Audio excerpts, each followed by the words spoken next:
Bismillahirrahmanirrahim. Assalamu alaykum. Hörmətli televizor görüşlər. Qalbdən qalbə namlıq proqramımızın 3-cü sanını görüşənlərini qızğın qarşı alırıq. Mən Abdullah Yalqın. Qadirli görmələrimiz bu mübarək uluq Ramazan ayı boyunca hər günü iftar saatidən burun huzurunlarda bulduğanlığımızı degan edik.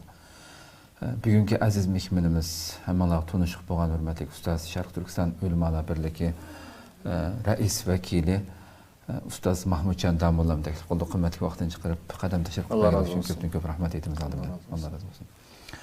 Qadirli görmələrimiz proqramımız YouTube və Facebook kanallarımız arqılıq tarqıtılıb atıdı. Ekranlarda çıxıb duruyatqan nömrələr arqılıq proqramımızға əlaqədar fikir təklif verişənlərini şundaqla köplügən qarindaşlarımızın faydalanışı üçün həm bəhərləb qoyuşunu unutmağaysızlar. Rabbim inşallah bu güzel ayda qılğan barlıq rozudan başlap tutqan rozumuzdan başlap əməllərimizi qəbul qılsın. Bugünkü baş temamız imanın ləzzətini qandaq tetiyimiz degan temada toxtalımız. Hörmətli ustaz proqramımıza kirib kelsək aldı bilan bu mühim bir temaga kirishdən burun iman degan nima? Şuna bir cavab verib başlasaq. Bismillahirrahmanirrahim. Elhamdülillah ve salatu vesselamu ala Resulillah thumma amma ba'd. Esselamu aleyküm ve rahmetullahi ve berekatuh. Allah subhanahu ve taala bu uluq aydaki qıyğan ibadetlerimizni qabul qilsin. Ve şundaqla muş aydın şuqum imanımızını güçlendirgan, Allah'a yaqinlashishimiz texmo güzel, yaxshi bolgan. Günah, ma'siyat, xatoliklardan xoli, afvolan Allah chiqishni nasib qilsin. İman degan nima desa, bu iman Arapça söz semmimiz bölümümüz. Bunun manisi et-tasdiq vel-itminan deydi, lügat manisi. Yani işiniş, hatırcam buluş degan ma'noda, lügat tarafdan. Bunun tabii halda iman degan bu sizning sorgan sual bir lügat manisini som maqsad emasdan sizning so'rashdan bo'lgan maqsad.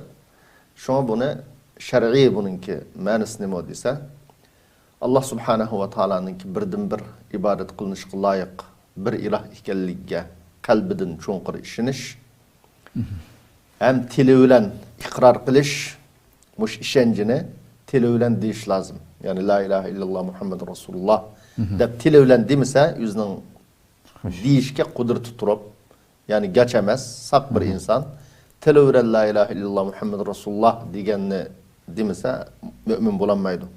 Şuna qalb bilan ishinish, til bilan deyish, yaxshi amallar bilan, yani Allah subhanahu wa taala buyurgan yaxshi amallar bilan bu imanninki, bu insanın hayotidagi alamaticha ko'rinishi lozim. İslamning buyruqlarini o'zininki mayli badan bilan qiladigan ishlar bo'lsin, mayli til bilan qiladigan ishlar bo'lsin, mayli iqtisod bilan qiladigan amallar bor İslamda nurg'un. Mush amallarning hammasini kuchning yetishicha qilishning o'zi mana iman deb ataladi. Yani imanning qisqacha xulosasi shu. Qalb bilan tasdiq qilish, til bilan iqror qilish, o'zininki badani bilan shu islomning taqozosi bo'yicha, yani imanning taqozosi bo'yicha amal qilish. Buningki hamda nurg'un ishga kirsak, nurg'un mazmun kirib ketadi. Shuning uchun menimcha mushu tushuncha bilan bu iman degan nima degan sual qirta mushinchilik javob bersa yetarlik deb qarayman. Ko'p rahmat. Endi bosh temamiz bo'lgan shu imonning lazzatini tetish degan endi imonning haqiqati bilan imonning lazzatini tetishninki o'rtasidagi farqni bilsak. Imonning lazzati deganlik nima desa, iman degan yuqorida dedik, qalbda tasdiqlash, iqror qilish til bilan. Bu qalb her daim o'xshash turmaydi. Yani o'zgarib turadi. Arablar shunday deydi, nima uchun qalb deb ataldi desak, o'zgarib turadiganligi uchun. Innama summiyal qalbu qalban likasrati taqallubihi deydi. Yani qalb her daim o'zgarib turadigan bo'g'ashqa shun qalb deb atalgan. Hammamiz insan bir kuni xo'sh qopidi masalan, bir kuni o'zi achchiq kelib qoladi. Bir kuni Allah subhanahu wa ta'ala'nın bir kudretini ko'rgan vaqtda qattiq ta'sirlanib yig'ilishi mumkin. Yana bir kuni bir o'yin tomoshani ko'rsa, burunqi o yig'ini unutib, Külüp oynaşı mümkün emdi. Aşındaq boğaçqa bu imanның halavetini her daim insan okşaş süpette tetip yaşayalamdı deyse bununla ait qiyin emdi. Nimişqa deyse insan her daim her xil bulup mu bugünkidek günde her xil günah masiyetke meyli ihtiyari halda meyli ihtiyarsız halda duş kelip durdu. Bugün günde mesela her kandak insan mümkün bazı vakitte nurgun insanlarda kalbi kisellava şeriat çekligen agahlandıgan tekebburluk deyimiz, haset deyimiz, müminlerin düşman tutuş deyimiz, nurgun kalbi kisellikli var. Bu kiselle her bir insanda malum süpeti tepir edemdi. Hiç kandak bir insan, mende hiç kandak haset yok, tekebburluk degen nas kat'i yok deb diyalişi mümkün emas. Nima üçün dese Allah Subhanahu ve Taala Kur'an-ı Kerim'de bizge her daim hasetin panatilişini ügetdi. Kul a'udhu bi rabbil felak min şer. Mesela şu ayetin ahirinde min şerri hasidin iza hasad dabba. Mesela şeytandan panatileyimiz nima üçün? Şeytan her daim boğaçqa. Hasettin panatileyimiz nima üçün dese haset her kandak vaqtda boğaçqa panatileyimiz. Bunun yamanlığından panatileyimiz. Şunun üçün insan her daim meyli bugünkü günde koçaga çıksak koçadaki her xil munkar yani şeriat çekligen neslinin mecburi köz çıkıp kaldıgan iş oldu. Telefonlarımızda, televizorda, onun da bunun da her xil munkar hata işler yani insanın kalbini kiriltidigan, kalbideki bu imanın nurunu uçurdigan her xil yaman illetlerge uçurap durumuz.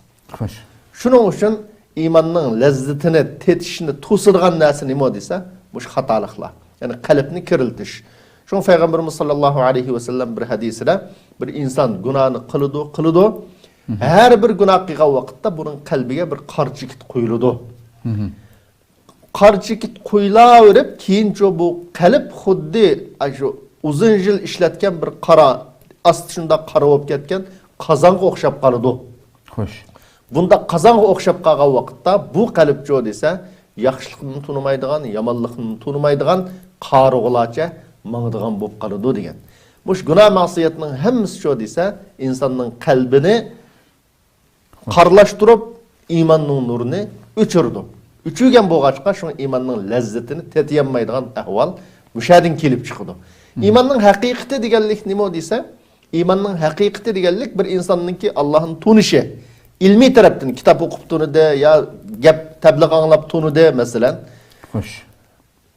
İmanın tunuşu, iman mesela İslam'ın 5 ruknunu, imanın 6 ruknunu bunu tunu de. Lekin bu tunugan yüzünün ilmi bilen yoki başkalardan anlap tunugan bu ilimnin taqazzası boyunca yaşamadı.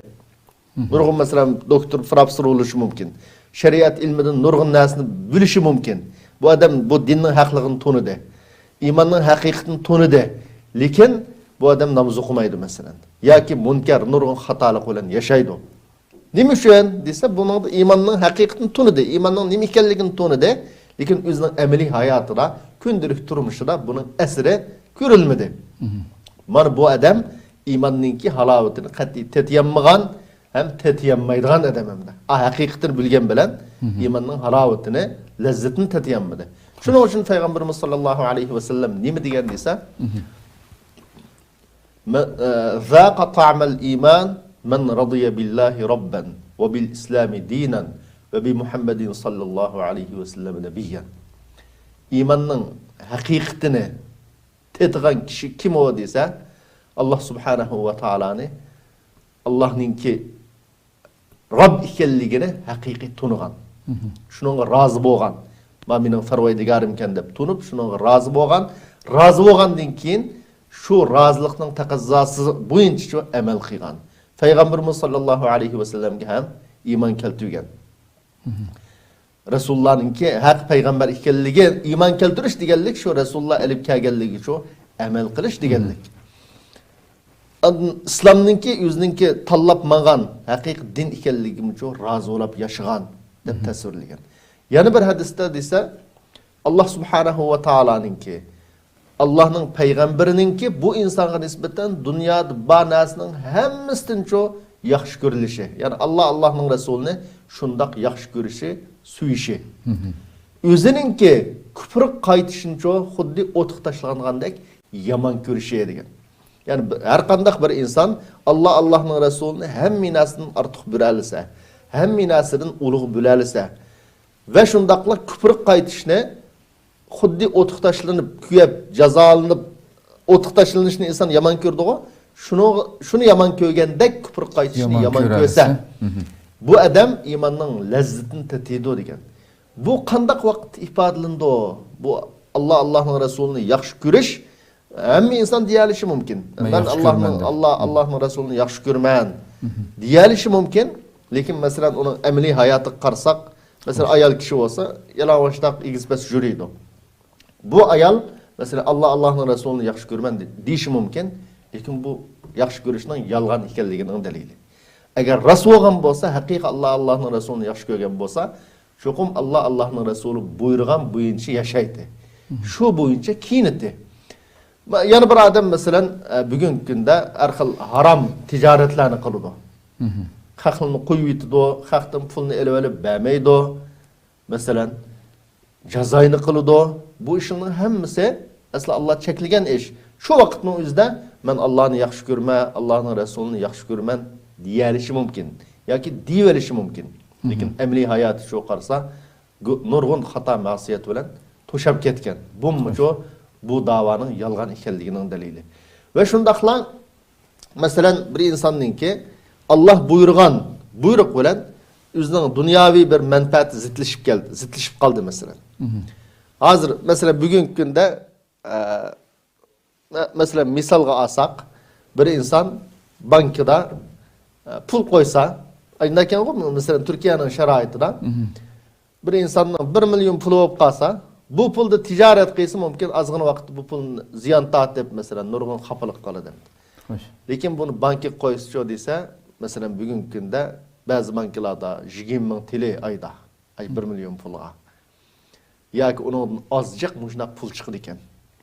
Muş vakit şu bir insan qarasam ticaret qilsam ticaret apleştiremey ziyan tatırken mi? Onun onuğa banka koyup koysam bu pulni. Az degende 15 bin ya 20 bin TL pul çıkıdı iken. Şunu heclesem, üsümni heclesem, kenken rahat paragatta iqtisadım muqim turdi iken ziyan tatmaydı iken mi? Hem rahat paragat yaşaydı iken men. Dep mesela banka qaşında pul koyup bunun üsümünü elip heclesiyor deyse bu adamның ben Allah'ını suyman, Allah'ını yaxşı görmə, ben bundan musulman dep mescid kirip namaz okuşu mümkün, Ramazan tutuşu mümkün, nurgun taat ibaretini kılışı mümkün. Lekin bunun da bu adamның haqiqi, samimi emas ekanliginin ki delili nima deyse, özünün ma'lum iqtisadi menfaatini, rahat paragatni yaşashni maqsad qilib Allah'ın Resulü çekilgen işini çoğu qilishi ma davadı bu adamның samimi emasliginin ki yalgan şirkelliginin delili.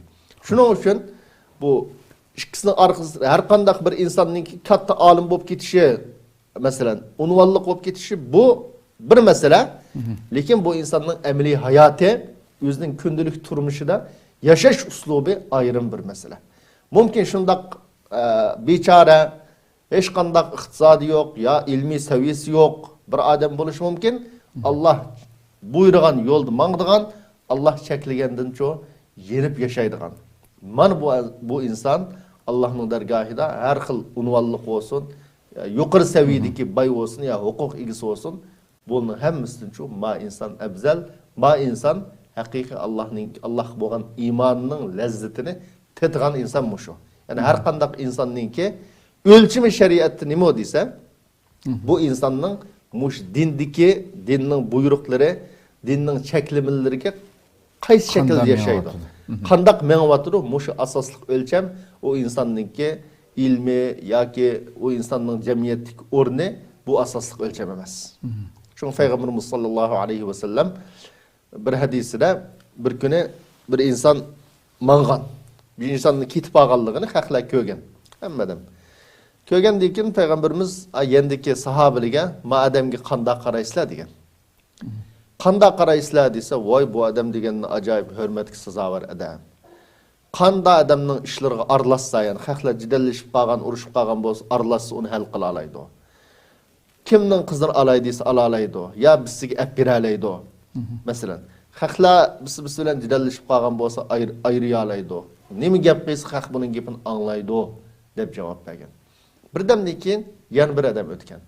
Mademki qanday qaraysizlar desa, bu sahobalar çoğu desa, bu bechora adam, kambag'al. Haq gapini anglamaydi. Bir kishimning qizini alay desin bermaydi. Ya boshqalarga elchi bo'lib bersin qat'iy yuz yo'q yani. Jamiyatda obro'yi yo'q, ashuna bir bechora degan. Bechora degan vaqtda Payg'ambarimiz sollallohu alayhi vasallam inna haza yoki inna misla haza khayrun min mil'i zak.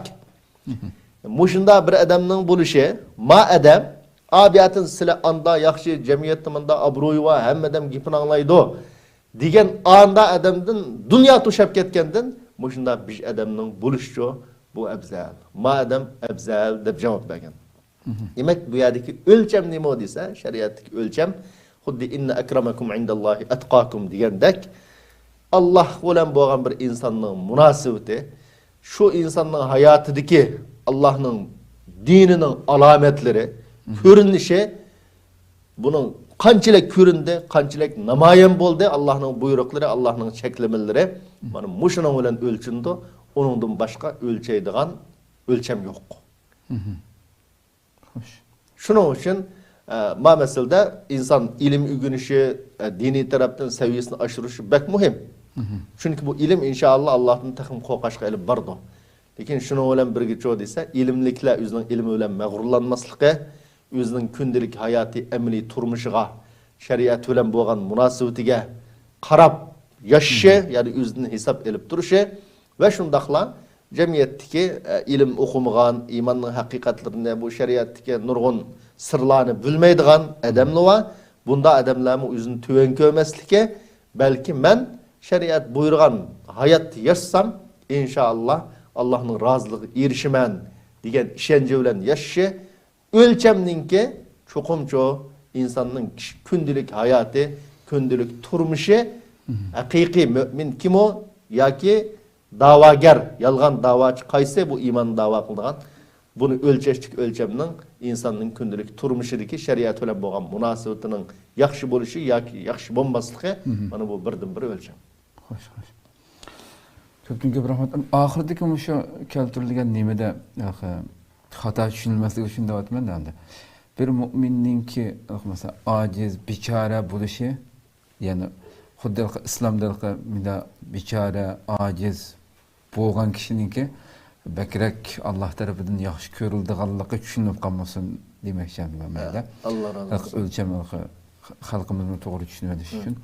Bu yerdeki bu misalını keltirishdi ki, Peygamberimizdinki bu misal orqali sahobalarga bu ikki turlik insonni bayon qilishdiki sir nima desa, asosli maqsad nima desa, ya'ni sizlarning o'lchiminglar insonlar, ya'ni ko'p sondagi insonlarning o'lchimi nima desa, bir insonninki jamiyat obro'yining bo'lishi, xalqlar uning gapini anglaydigan bo'lishi, masalan, iqtisodining bo'lishi, bu nurg'un insonlar agar xususan bugünkidek kunda diniy o'lchamdan dinning insonga bo'lgan o'lchimining nima ekanligini bilmagan yoki bilmaslik saldigan bir vaziyat yashayapmiz. Bu vaqtda bir insonning ortiqchiligi yoki obdalligi, no'chiligi nima bilan o'lchindi desa, bugünkidek kunda ko'pincha holatda a shaxsninki turmush saviyasi, iqtisodi, kuchi, obro'yi mana bilan o'lchindi. Men acayip hayran qalam biz mesela bazı o'quvchilarga, bazı nimalarga nurg'un qarindoshlarimiz var, to'y qilsak qo'l deb keldigan mesela. Bu to'y qilish to'g'riliq bazı cho'nglarga bazı nurg'un yerlik barimiz. Qiz talab qilamiz mesela. Bunda qarsak nurg'un vaqt shu bu axloqiy, diniy tarafdan mesela qandarak adam degan ma o'lcham 3-4 o'rindamda. En aldından turmush seviyesi bu ata-onasi varmı bu balının mesela. Yoki buni bu yer degini men jamiyatni tanqid qilmoqchi emas. Lekin nurg'un insonlarda ajoyib yaxshi odamlar bor. Ajoyib yaxshi odamlar bor, lekin nurg'un insonlarda shu o'lcham ma axloqiy o'lcham bu yo'q emas bor, lekin bu asosli o'lcham emas. Asas bu vatanda şu cemiyet bu şu bu hakikaten tanış lazım. Yani cık insanlarda kişiler cemiyetteki bir şahsının ornu qarab muamele kılıdı. Ornu qarab muamele kılıdı. Elke o insanınki Allah bilen boğan bir takvadarlığı, mesela yakşılığı, güzel ahlaklı, nurgun güzel ahlaklık insanlığı bugünkünde kemter adamını aciz dep muamele kıldığı iş çıkadı cemiyette. Bir adam kemter olsa hakule muamele kılışta, illik olsa kemter olsa ay tayını yok adam bu, aciz adam. Kim bir kaç tamak etmesi ya onun kendi mağdığı adam, o adam bu adam dedi. Elke yuganç adam ne? Mütekebbir adam bator, yüreklik deb tasvirlangan.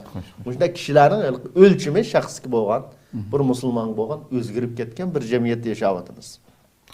Bu yerdeki maksat Peygamberimiz sallallahu aleyhi ve sellem'ninki iyi insanlar, şu Resulullah turup sahabının ölçümü şu oldu anda. Tabii halde bugün gündeki insanların ölçümü şu dese, elbette onun takımı uşkulu demdi. Şu Resulullah'ın yanında sahabelerinin ölçümü neyim oldu dese, işk edem karta. Birisi hakmanda gibin anlaydı pulu va uç buçu, cemiyette abruyu va deb baha verdi. Yani birisi şu kembagal deb baha verdi. Yani hak gibin anlamaydı, cemiyette abruyu yok, iktisadımı yok deb baha verdi. Muşundak baha bir işte Resulullah bizge ügütüvatırımda. Manda baha basağını doğru olmaydı cuma demekçi. Misalını keltiriştim boğan maksat. Bu yerdeki maksat elke kembagallarını ya ki İslam mujna acizlikni yaxshi ko'rdi deganlik emas. Chunki Peygamberimiz sallallohu alayhi ve sellem el mu'minul qaviyyu hayrun ve ahabbu ilallohi minel mu'minid zayıf deganlik. Haqiqiy kuchlik, yaramlık mümin Allah'ın dergahida acizini yaxshi deganlik. Osman radhiyallohu anhu baylarning biri sahabenin içindeki cennet öyle va'da berganlik. Hatta yaxshi ticaretçi bu kıyamet günü sıddıklar bilen birge olur deb hadis var. Yani bu yerda iqtisad egisininki İslam kuşturgan töhfesi acayip zor. Bu Müslüman hem iktisadlık olsa, abruyuluk olsa, cemiyet tesirlik olsa bu İslam hizmet üçün mü acayip güzel iş bu. Bunların hemmisi metlub yani talep kılındıgan işler. Lakin bu yerdeki köpence insanların karışı aşında maddi ya ki abruy, ma tarafki karab muamele kıldıgan boğaçka Peygamberimiz ma düşüncenin doğrulamak. Ölçümünler bu kalmasın. Ölçümünler bu bulmuşsun. Sizin ölçümünler hakikat ayet inna akramakum indallahi atqakum degan muş ayetning prinsipini asas qilganlar kishilar qarashda deb bizga cho ma haqiqatni o'rgatish uchun Peygamberimiz sallallohu alayhi ve sellem shunga bu hadisda bu ikki odamning o'lchimini bizga to'g'ri shaklda muomala qilishni o'rgatdi bizga. Bunda deganlikning o'zi qat'iy islomlik ojizlikni yo kambag'allikni yo bechorlikni suydi yoki yaxshi ko'rdi deganlik emas. Belki Peygamberimiz sallallahu aleyhi ve sellem'nin hayatı qarsak Resulullah'ın hayatı üçün en davetke has qo'shgan, kuch qo'shganlar Abu Bakr Siddiq, ticaretçi bayınlığın biri Osman radhiyallahu anhu hem shunda hamda. Unda bo'lgandan keyin sahabenin içinde nurgun iqtisodlik, nurgun ilmi yoki harbiy tarafdan iqtidorli kishilar shular qo'mondan bo'lgan, shular yetakchi bo'lgan. Hatta Abu Zar radhiyallahu anhu masalan Peygamberimizden ma'lum bir rayonga vali bo'lishni, emir bo'lishni talab qilgan vaqtda Peygamberimiz sen mana shuni qilolmaysan, sen ojiz degan. Ojiz deganlik o adamning iymoni ojiz degan gap emas. Sening iymoning ojiz degan gap emas, balki Peygamberimiz jannat bilan guvohlik bergan sahobalarning biri. Bu yerda ojiz deganlik nima desa, sen ma haqlarni bosh qurib, davlat tuturgan ya jut tuturgan ishni sen qilolmaysan demoqchimdi bu yerdagi maqsad. Shuning uchun bizning ölçümümüz şu imani ölçem. Allah subhanahu ve ta'ala'nın kıyamet günü bir müminin mukaffatlaydıgan ya cezalaydıgan ölçümü ma cemiyetteki urum bilen münasibetsiz. Belki şu şahsının Allah'ın ki buyrukları bilen Peygamberimizin buyrukları bilen boğan hayattaki yaşaş uslubu bu en birinci asasında. Manu bayan kılmakçı. Köptün köpün rahmet. Hakikaten Rabbim inşallah kalplerimizde müstehkem olsun. Şunun için mi belki Resulümüz devamlı ya mukallibel kulub. Sabbit kulubana ala dinik diyemiz gerek. Hoş hem şu nefsimiz bilen kılgan cihatninki cihat nimi üçün mesela en çok cihat deb ataldı. Nimi üçün dese bu nayt kıyım boğaçkandı. İnsan nefsi bilen haqiqiy köreş kılanmasa kan malını berip cihat kıldığan meydanın baranmaydı. Düşman bilen kıldığan uruş üçün mü nimi lazım dese başta nefsi bilen köreş kılış lazım. Yani yüzünü baş kuralaydıgan, kontrol kılalaydıgan. Bulmasa cihat meydanının bağını olmaydı. Bir insanın insan bulup yaşaşı, Müslüman bulup yaşaşı, şeriat boyunca yaşaşı dese, en birinci tusalgı nima dese insanın şu havai heves nefsi. Şunun için Kur'an-ı Kerim'de netçe ayette adette muş havai heveski egiştin, şehvetki egiştin çekilgen. Nima şu dese, bu insanın nefsi yaxşı görüdüğün işler. Muş havai heves, şehvet, muş onun hemmisi şu insanın nefsi yaxşı görüdüğün, suyduğun iş. Her kandak insan bugün gündü mesela tabi halde yaxşı tabak işini yaxşı gördü. Şundan mı yapma? Obdan maşinaga çıkışını yaxşı gördü. Hemmeden maşinam bolsa deydi. Bir xotnu alı ikinci xotnu alsam deydi mesela. Yani xotlanmağanlımdan da xotnu alsam deydi. Bu insanın nima üçün dese küngel aşın tatıdı. Hiç kandak insanın vay ben xotunu yaxşı görmeymen, malını yaxşı görmeymen mesela. Rahat paragatını yaxşı görmeymen. Maşinini yaxşı görmeymen, üyen buluşunu yaxşı görmeymen. Deb bir insan çok sağlam insan bunu diyemeydi. Hakiki rast gep kıldığın bolsa bunu diyemeydi. Nima üçün dese Allah Kur'an-ı Kerim'de ve tuhibbunal mala hubben cemma. Zuyyina linnâsi hubbu şehevât minen nisâi vel berîne vel qanâtiril muqantara. Yani nurgun ayette insanın ki muşunda mal dünyanı yaxşı gördüğallığı, ayallarını yaxşı gördüğallığı, ballarını yaxşı gördüğallığı, hatta Peygamberimiz hadiste eğer sizin bir anının Uhud'daki altını olgan bolsa, elbette yani ikinci, üçüncüsü bolsa iken dep ümit kılıdı. Dep aşına agahlandıgan. Hatta bir hadiste insanın közünü ölge vakitte topu toşkuzuru diye. Topulam toşkuzu diye. Muşolun hemmisi neymiş üçün deyse, bu nefsi bilen kıldığın köreşinin ne kadar kıyın ikenligini, ne kadar ters ikenligini bizge bildirüş. Bu nefsinin hatırdan çoğu her kandak insanın ki alahide dikkat kılışının ki köreşinin şun Kur'an-ı Kerim'de وَمَا اُبَرِّئُ نَفْسِي اِنَّ النَّفْسَ لَاَمَّارَةٌ بِالسُّءِ Yusuf Aleyhisselam'ın ki demisini sözleydi. Her kandak vakitte çoğu dese bu nefs insanın ayında havai hevesinin keyinden menişka, şehvetinin keyinden menişka buyuruydu. Mümin bunu kandak kıldı dese onu tütbiyiltizden yoktu yetiş mümkün emez. Peygamberimizde Allah Subhanahu ve Teala küçük vaktida periştini evetip elivetken. Yoktu etken. Hatta Peygamberimizden şeytanın Müslüman boğan emdi. Yani kalan insanın hemmisi degen demek şeytan ba. Hemmisi de havai heves ba. Hemmisi de şehvet ba. Şeriat bizni bunu kontrol kılışka. Bunu doğru yol bilen sarf kılıp işiltişki buyurdu. Mesela şeriat bizge xotinni umumizlik çeklemedi. Hristiyanlık mesela. Popladık. Yani şeriatta xotin ilişki ruhsat kıldı. Yani halal. Allah Subhanahu ve Teala her kandak bir nefsimiz yaxşı gördüğün nesini doğru yol bilen, halal yol bilen erişişini çoğu halal kıldı. Meyli xotin bolsun, meyli mal olsun, insan bayulaşın şeriat çeklemeydi o. Belki bunun kızıktırdı, halal kesip kıldıydı.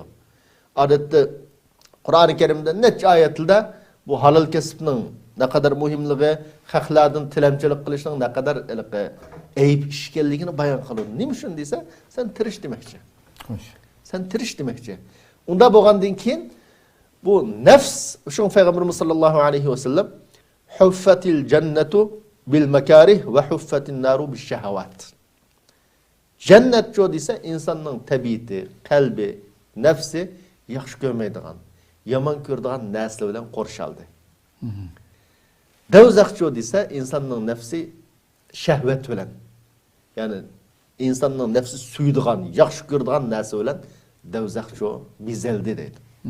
Bunda diyen mesela bugünküdek günde sədime, haklı telefon bilen, onun bilen, bunun bilen hepilişip akşam kiç ruhlaydı çıkıdım. Etigen de bomdatını vaxtı okuşun kupaş təsi mi yaxmı? Bu nefsi eği kilem de yaxmı? Nurgun insanı bu eği kildi. Nurgun vakitte sehvellik bilen, nurgun insanlar, nurgun musulmanlar, şunda yaxşı edemler mi, bomdatını vaxtı okuyanmaydıgan ehvallar 101 do. Yemişin deyse bu nefske kıyın boğallık üçün. Kıyın kelgellik üçün. Onun başka meyli pul tepişti olsun, meyli hayatta olsun, nurgun işitin çoğu, şeriat çekligen boyunca yaşayman deyse bir insan, çukum nefsini dessep durup yaşaş gerekendi. Ay nefsi başlığa yege, havai heves, könül tatıqa yege bağmay, nefsini kontrol kılıp durup çoğu, yaşsa andın şeriat boyunca yaşayalaydı. Eğer havai hevesine ko'ngli xalığanga koyuturgan bolsa, çoxum bu insan ezip gidiyor. Şunun için şu düşman bilen köreş kılış üçün mü? Özünün kendini, melini beriş üçün mü bir insanın ki cennetki boğan muhabbeti, hakiki assa, Allah'ın razılığı boğan muhabbeti, razılığı erişki boğan özünün imanı acayip kuşluk bolsa, men mevadi ölsem çoxum cennet kirmen degenge işencisi bolsa, andın təqdim kıyğın olduğun can ne? O mal ne? Eğer u bolmasa şu dese, insan özünün mal dünyasını yaxşı görse, dünyasını yaxşı görse, rahat parağatını yaxşı görse, hatırcemlikini yaxşı görse, o düşman bilen uruş mümkün emas. Düşman bilen uruş üçün mü nefsi bilen köreş kılış lazım? Hayatta şeriat boyunca yaşaş üçün mü nefsi bilen köreş kılış lazım? Onundan başka yol yok hem. Bunundan başka yol yok bu işininki. Şunun için nurgun alimlerimiz nefsi bilen köreş kılış, düşman bilen köreş kılgan çoğun digenlik, yani o düşman bilen köreş kılmasın buldu. Bir insan hayatı nefsi bilen köreş kılıp ütep kesi burudu degen gep emas. Bazı aşını hata düşündü galiba. Nefsi bilen cihat kılış en büyük cihat dese bu gep bu sözlüme cihattan qaytip kirip deydi o. Bu söz ne? Hata düşündüğün o bunda dep cihat kılmay. Bunda yani mao hata düşünce. Bu sözün manası nima dese sen düşman bilen kıldığın cihat üçün mü nefsi bilen köreş kılış lazım başta. Nefsini kontrol kılıp havai hevesini kontrol kılgandan keyin andın düşman bilen köreş kıldığın meydana bağın oldu. Bolmasa şu bağının bolmaydı. Bağının bolmaydı. Şunun için Peygamberimiz sallallahu aleyhi ve sellem emmimizin ma'lum bolgandek ayında cihattan qaytıp bunu digen Kur'an-ı Kerim'de vacahiduhum bihi cihaden kebira deb bu Kur'an-ı Kerim arqılıq adet köreş kılış meseleleri ve nefsi ve ma sawwaha fa alhamaha fujuraha ve taqwaha qad aflaha men zakkaha ve qad khaba men dassaha. Muş ayetlerinin hemmisi nima dese bu nefsini kontrol kılıp bunu paklap tuğa adam nicatlık erişir o. Bunun keynik girip men ketken adam ço haruludu, ziyan taturu, Allah'ın rahmetinin mehrum kalıdu. Hep netçe ayette bayan kılınışı. Mesela efemen itteba'a huda diyen o ayetli olsun. Ya ki yüzünün havai hevesiki ergiştin agahlandığın nurgun ayetli var mı? Nurgun ayetli var. Bu şunun hemmisi nimişin bayan kılınan dese bu nefsi olan köreş kılışının ne kadar kıyım boğallığı hem bu özgürüp durduğun boğaçka. Şuna alimlerimiz deydi Allah yolunda şehit bulaştın, Allah yolunda yaşaştas deydi. Nimişin dese mesela bir mümin şunda iradı bağıldı. Şunda iradı bağlap men Allah'ın buyruğu boyunca hayatım muşu boyunca yaşayman dep iradı bağıldı. Mümkün bu iradesinde bir gün, 2 gün, 3 gün hatta 15 gün turuşu mümkün özgermey. Ki özgerip kılış ihtimallığı var mı yok mu? Elbette var. Vədini, Allah'a bəgən vədisini unutup kaldığan ya ki yüze nefse takat kılanmaydığan bir işki duç gelip şunu olan hatalışıp kaldığan ehval insanlığın hayatını uçurap durdu. Allah'ın yolu yaşaştas digellik bu yaşaş yolu da uzun boğan diken bu yaşaş Allah ömür bəsə nurgun işki duç geldiğin boğaçka insanlığı az duruşuk sebep bulduğun insanın nurgun hata münker işini kılışık sebep bulduğun nurgun yollarda nurgun sınaklar duş geldiğin boğaçka şu insan şunda iradesi güçlük olsa mı ezip gitiş ihtimallığı hatalışıp kalış ihtimallığı var. Şu alimlerimiz hayat edemge fitneden hali deyiş mümkün emas dedi. Bir insan hayatlan bulduken o kan yeşik meyli yaş olsun hatta peri olsun madem bunun dinkin emde sınaklı duş gelmeydi o, fitne pasatlı duş gelmeydi, uçurmaydı o, deyiş bu mümkün emas dedi. İnsan hayatlan bulduken çoğun her xil fitne pasatka, her xil hatalıkın duşar buluşu mümkün. Lakin cihat meydanı çoğu deyse, yani Allah subhanahu wa ta'ala taqdir qilgan bolsa ya bugünkü oq tegdi ya bombardıman qilindi ya bir iş oldu. Can çoğu şap çıkıdı. Yani ölgenden keyin çoğu o adamın nispeten kıyamet oldu degen gap. Allah'ın razılığı bilen İnşallah yüzden hayatını tüketti diyen gep, cennet erişti diyen gep hem de. Hayat tügide. Şehadet bilen çoğu hayat tügide. Ölgenden keyin insan Onu azdırdıgan fitne uçurmaydı hem de. Şunun için Allah yolunda yaşaştın, Allah yolunda şehit buluştun, Allah yolunda yaşaş kiyin degan gap müşahidlandı. Bunu tunuşumuz lazım. Hayatla bulduk emmiz, hayat adam ezip getishi mumkin, hayat insan hatalashib qolishi mumkin, hayat insan Allah chekilgan ishni qilib qolishi mumkin. Bunundan men bunundan keyin hamda qat'iy xatolikqa duchor bo'lmayman deb hech ishim deyolmayman. Hem shundaqli bir shaxs yana bir odamga madem xatolashmaydigan odam Xo'sh. deb unda guvohlikni berolmaydi. Shuning uchun bu yerda nafs bilan jihad qilish cho'ng jihad deyishdiki maqsad shu. İnsan duch keldigan har xil agir bugir yo'llar chiq bo'lg'achqa hayotda xatolashib qolish ehtimolligi har qanday insonga keldigan bo'lg'achqa shu nafs bilan kurash qilish qiyin bo'lg'achqa shu nafs bilan kurash qilish hammadan cho'ng jihad deganim shu. Chunki keyingi jihadlarni qilish uchun bu shuning bilan boshlamasa mumkin emas. Rahmat, Allah razı olsun. Rabbim mustahkam qilsin hammamizni. Xo'sh, unda bo'lsa shu iman bilan bir insonningki do'st dushman qarishining aniq bo'lishining aloqasi nima? Bu en muhim noktalarning biridir. En muhim noktalarning biri bugungi kunda mayli bizning vatanimizda bo'lsin, mayli dunyoning har qaysi joylarida bo'lsin, nurg'un insonlarda mush sifat yo'qolib ketdi. Yani aş hadisinin o'zida va yuhibbal mar'a la yuhibbuhu illa lillah. Yani bir insanı yaxshi ko'rsa, Allah'ın razılığını deb yaxshi ko'rish deb mushuna degan. Yani imanning lazzatini tatiydigan adamning bir sifati bu. Yani boshqalarni, o'zining mu'min qarindoshlarini Allah'ın razılığını deb yaxshi ko'ra oladigan bo'lishi. Chunki bu mu'minning sifati. Yani müminlerin birisi-birisini yaxshi ko'rishi bu mu'minda bo'lashlikdagi sifat. Çünkü innamal mu'minuna ihva dedi. Andın Peygamberimizin sahabelerinin süpetlip ruhama'u beynahum dedi. Ula özara biz şundak küyünüdü dedi. Resulullah'ın sahabelerinin süpetlip. Bu ensarilerin ki muhacirlerin kandak yaşıqallığını hemmimiz bölümüz demek. Onda boğandın ki asli bu müminin hakiki mümin bulup yaşışı. Ve şundakla İslam ümmetinin yüzünün ümmet bulup muşu güçlük bir vaziyetini saklaştı ki en birinci şart nimeti edilse Allah üçün özünün qarindaşlarını yaxşı görüştü. Özüge qarşı tuğan düşmanlarını yaman görüştü.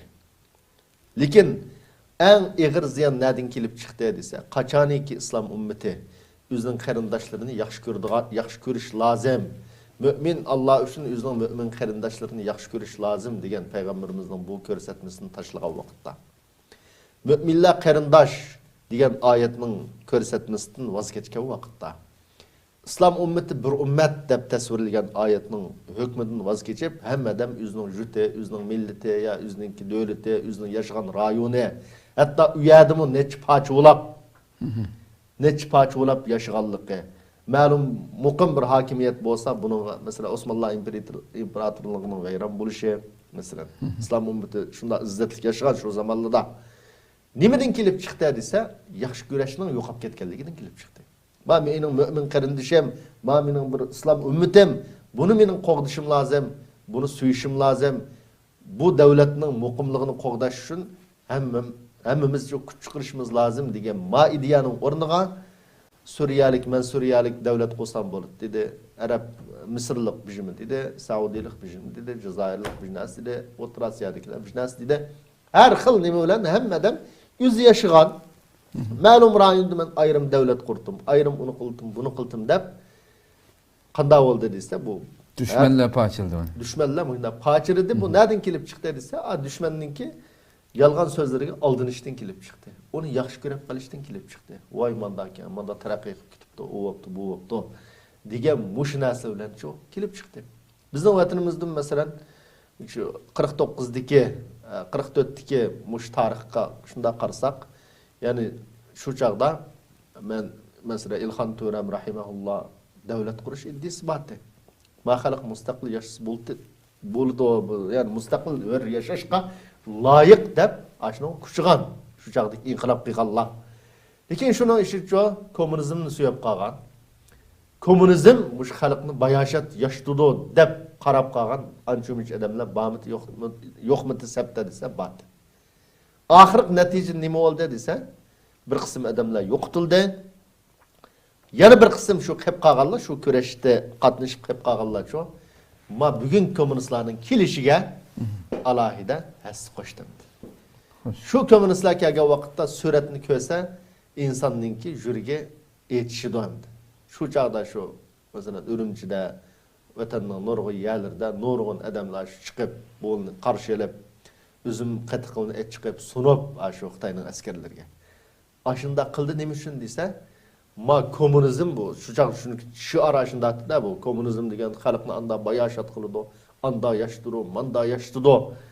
Deb aning bir dinsiz ekanligi, musulmon emasligi, buning dinning dushman ekanligini nurg'un xalqimiz shu tasavvur qilmadi, unutib qoldi. Uni yaxshi ko'rdi shu chaqda. O'zininki davlat qolsa qo'lida ma xalq mustaqil yashashga loyiqdi deb mayli 33 kurash qilganlik olsun. Mayli o chaqdagi nurg'un odamlarni yomon ko'rdi. Yoki hech bo'lmadi deganda ularni do'st tutmadi, ularni qo'llamadi. Qo'llamagandan keyin haliqi iymoniy o'lcham yo'qolib ketgan bo'lg'achqa, kishilar bilan bo'lgan muomalada. Xo'sh. Ma musulmon mayli bu davlat qurish iddiasi olsun, men u iddiyada bo'lmay, lekin bu mening do'stim bo'lish lozim. Men buni yaxshi ko'rishim lozim. Biz buni kelishib oldik o'zaro. Dushmanni chaqirib kelganni o'rniga deb ma'ni demay, boshqacha hatto dushman bilan hamkorlashadigan ish nadin kelib chiqdi desa, o'zining musulmon qarindoshiga ishonmaslikdan, uni yaxshi ko'rmaslikdan, dushmanni shu quruq shu arim to'lab bersa, shuning bilan voy, mushularma jutni bek taraqqiy qildirib turgan o'xshaydi degan bu safsatiga oldinib, dushmanning qo'liga tushdik. Bugungi kunda shu hammadan yo'q endi. Mayli kommunistni söyleganlarmi buning zarbisiga uchirdi. Masalan, bu daqiqa yangi chiqqan film. Ashiningdagi shu hokim bo'lgan, shundan ham qilgan odam ekanlik birsi. Xo'sh. Ya'ni xalq shunday zulm qilgan narsamdi. Jin kommunist bunday aytgan. Shirzat degan. Hammadan bildi ekan. Shu bugungi kunda hamda boshqa bir narsa bo'lib chiqibdi. Tayoq bilan zulm bilan chiqig'liq. Bu kommunistning haqiqatini shu kommunistlar tunidamda. Yani Uyghur komünistler bugünkü günde. Lekin yani bugünkü günde yani şu komünistlerin hizmetini kılavatkan vatanımızda nurgun Uygurlar vardı. Ma içinişlik yeri. Bu nereden gelip çıktı desem, bu şu İslam'daki yüzünün Müslüman kardeşini yaxşı görüş, yüzünün düşmanını yaman görüş diyen ma imani ölçem yoqap ketkenlikten aynen komünistini yaxşı gördüğün yüzünün Müslüman kardeşlerini yaman gördüğün vaziyet müşaheden kelip çıktı. Şunun için bir mümin bo'lishning şartı nima desa, çoxum Allah üçün, Allah'ın razılığı üçün özünün mümin qarindoshlarını yaxshi ko'rishi. Allah'ın razılığı üçün muş müminlarga qarshi turadigan, bularni yo'qitimiz deb urush qildigan, urush ochirgan dushmanlarni yomon ko'rishi. Uning bilan qat'iy sirdosh do'st bo'lmasligi mümin bo'lishning sharti. Bu ayette mi nurgun ayette bu doğruluk ayetler var. Peygamberimizin hadisleri demişo bu doğruluk nurgun yolu yürükler var. Bu İslam ümmetine en kem bop kalan bir imani düşünce bugünkü günde. Hem yerde bu nurgun Müslümanlıkta öyle imani ölçem yok hem de. Hoş. Başka ölçemler. Şuna şunda aciz diyor. Şuna da aciz, düşmanlar hem yerde üstünlükte turvatımız. Bunu birden bir yok düşünün ki yolu nima deyse müminlerini yaxshi ko'rish, bu müminler bilan kurash qilayotgan, bunun qarshi urush qilayotgan dushmanni shu yomon ko'rish. Mayli u yomon ko'rib, qo'ldan hozir darhol bir ish kelsin uning zarb berishda. Yoki kammisin, lekin yomon ko'rish bu qalbda bo'lish lozim. Faqat bo'lmaganda. Eng tuvan bo'lganda qalbda bo'lish lozim. Peygamber ve zalike adaful iman deyilgan. Qalbda yomon ko'rishning o'zini eng ojiz vaqtda bo'lgan ish bu deb tasvirlagan. Xo'sh. Ko'pdan ko'p rahmat, Alloh razı olsun. Vaqtimiz bu tugadi, shu oxirlashtirsak, nəhayət yaxshi bir program bo'ldi. Qadrli ko'ruvchilarimiz, shuna qilib qalbdan qalbga programmamizning 3-soni mishada oxirlashdi. İnşallah Rabbim ömür verse, əyətə, yəni oxşaş vaxtda görüşkəcə aman boğayslar. Assalamu alaykum va rahmatullohi taala va barakatuh.